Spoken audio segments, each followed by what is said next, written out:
Let's talk about a very specific kind of mess. It is a mess you cannot clean up with facts. It is a mess you cannot solve with logic.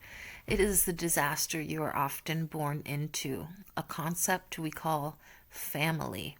If you're a person of worth, a builder, a thinker, a focused producer of value, you become a target for the people closest to you. They are the fussy fathers, the grumpy grands, and the nagging niece nothings. They see your value, but they don't want to work for their own, so they attempt to loot yours. They are the blood looters. They demand your emotional capital simply because you share a surname, and if you refuse to pay, they attempt to ruin you.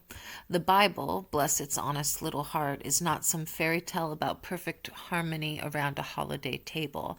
The Bible is a catalog of human failure, and it understands that when you start walking a truly moral or focused path, your immediate neighbors, your relatives, are going to hate the light you cast. Jesus, a man who knew a thing or two about family drama, was very clear about the certainty of the division.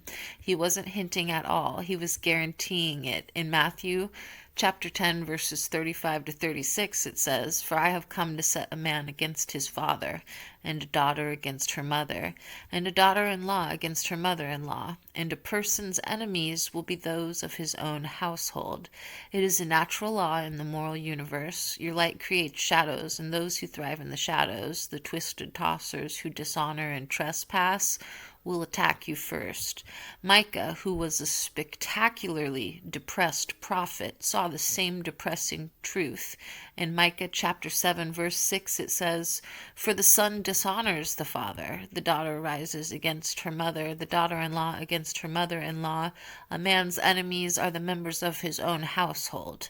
This is not a failure of your character. This is cosmic physics. The moral line is drawn not on the family tree, but between those who produce and those who loot.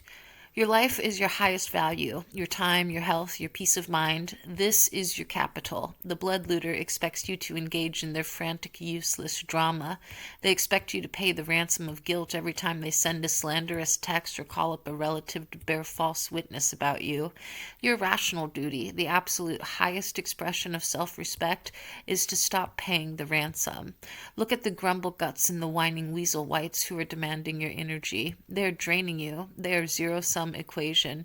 You must withdraw your magnificent presence from their messy orbit. You owe them nothing more than polite, firm silence. But what happens when you cut the cord? You are left solitary, you are left lonely, and the universe, being a complicated, beautiful machine of cause and effect, does not leave that space empty. This is where the divine contract kicks in. This is the magnificent, non-negotiable trade. When you rationally are strong enough to cut ties with the people who drain you, you trigger the adoption protocol. Listen closely. This is the truth, and it's apparent in Psalm 68, verse 6. God sets the solitary in families. He brings out those who are bound with chains into prosperity.